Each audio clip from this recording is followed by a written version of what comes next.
Hi there, welcome to Orientation and Mobility with Brooke. I'm Brooke, and today we're going to help your child develop their ability to understand right and left laterality in regards to themselves, in relation to others, another person's frame of reference, and for travel and orientation. Okay, let's get started.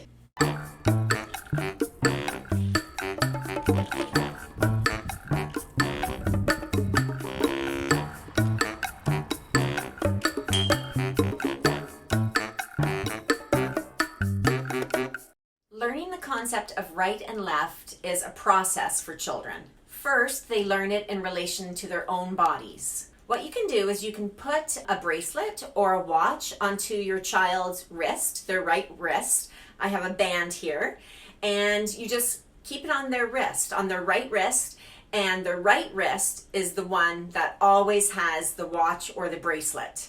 You can play games and sing songs like Simon Says or Hokey Pokey, which is the song that goes, put your right hand in, put your right hand out, put your right hand in, and shake it all about. So that's the Hokey Pokey song.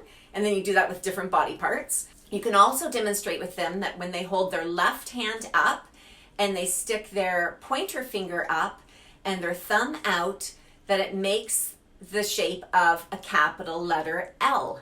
L for being left. Only their left hand makes the L. You can play games with them and say things like, I'm going to put the slinky on your right wrist. Then you slide the slinky on their right wrist. Then you take it off their right wrist, and then you say, now you put it on your right wrist. Find your right wrist and put it on your right wrist. And then they have to put it on their right wrist. Ask your child to do some fun motions to help them develop their understanding of right and left in relation to their body. For example, you can say, touch your right ear, put your left hand on your head, stomp your left foot. Those are just a few examples of different actions that they can do. Have your child do some activities to help them practice right and left in relation to themselves and other objects. Some examples are, touch the pole with your right hand. Turn right and find the fence. Go to the left and find the tree. Ask questions which involve left or right answers, such as, point to where your house is. To get there, which way will you have to go, left or right?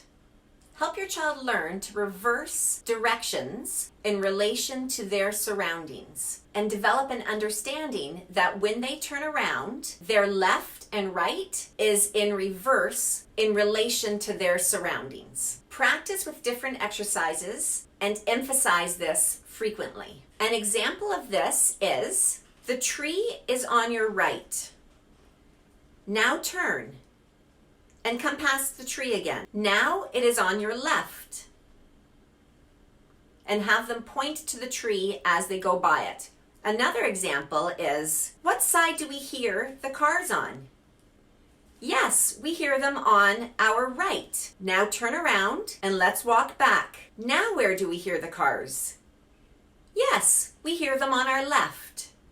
Talk to them about how the trees and the cars stayed in the same place, but we turned around and changed our direction, and that's why we now see the objects and hear the objects on our opposite side. As they begin to develop an understanding of right and left in relation to themselves, begin to practice with another person. It can either be you as their parent, or a sibling, or even a doll or stuffed animal. Consider putting a band or a bracelet on your right wrist, or the teddy bear's right wrist, along with your child's right wrist. Talk about how your child and either you or the teddy bear are facing the same way. Talk about how your right hand or the teddy bear's right hand will be on the same side as your child's right hand. Then turn yourself around, or the teddy bear, and face each other. They're going to be still wearing their matching bands. Talk about how turning around, your hand or the teddy bear's hand, the one with the matching band, is now now on the other side in relation to the child, but still on the right side of you, the parent, or the teddy bear. Practice these types of activities often to help your child develop their understanding of right and left. Thanks so much for watching. I hope that this helps your child practice and further develop their orientation and mobility skills. Please keep tuning in, and I hope to see them on a lesson again soon.